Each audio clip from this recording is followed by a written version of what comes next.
Hello বন্ধুরা, দেখো আজ আমাদের বাড়িতে তালের ক্ষীর হচ্ছে। বাইরে হচ্ছে প্রচণ্ড বৃষ্টি, আর বৃষ্টির ফল তো তাল, তো সেটা না খেলে চলে। এখানে তালটাকে ভালো করে ছেঁকে নেওয়া হলো, তারপরে নেটে ভালো করে ছেঁকে নেওয়া হলো, নাহলে ভুষোগুলো থেকে যাবে। তারপরে এখানে নারকেল কোড়া হচ্ছে।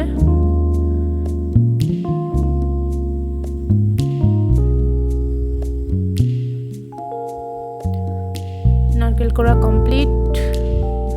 এখানে আমাকে একটু প্রসাদ দিয়ে দিল।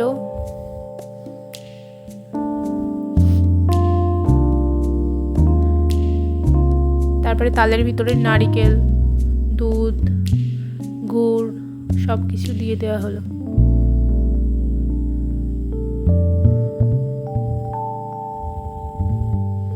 অনেকে ফুটিয়ে দেয়, কিন্তু কাছে দিলেও অসুবিধা হয় না। তারপর এটাকে ভালো করে মেখে নেওয়া হচ্ছে। দেখো,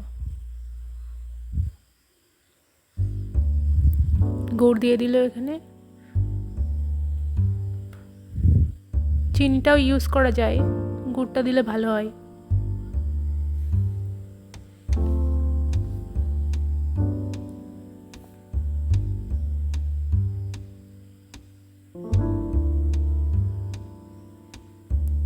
তোমরা কে কে তালের মাখন খেতে ভালোবাসো অবশ্যই কমেন্টে জানাবে।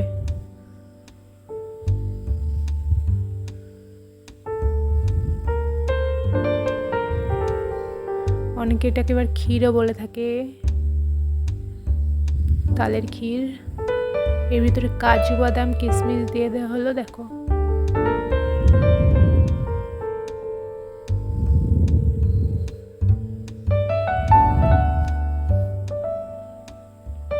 এটাকে কিন্তু ঘন ঘন নাড়াতে হবে, না হলে তলায় লেগে গেলে আর সেটার কোনো টেস্টই থাকবে না।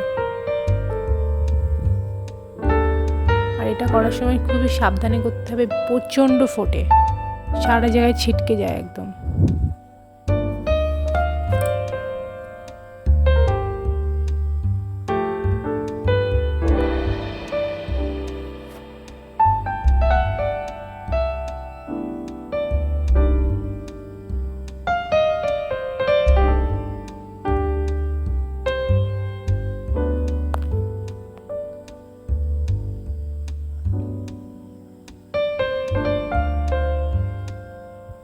এইভাবে কন্টিনিউ নাড়তেই থাকতে হবে,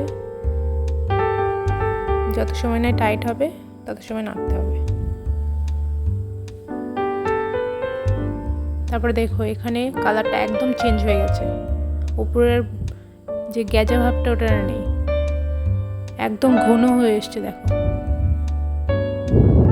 আর কি পরিমাণে যে ফুটছিল দেখো, একদম কি সুন্দর হয়েছে, হয়েছে না একদম পুরো মাখনের মতো।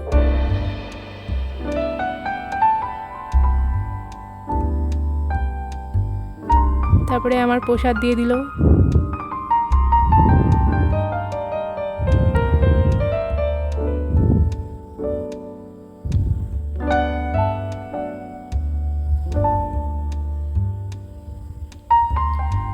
তারপরে এখানে আমি খেয়ে নিচ্ছিলাম।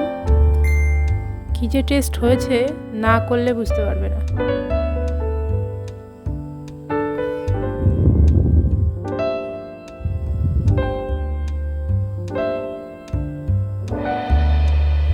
খুব সুন্দর টেস্টি ছিল।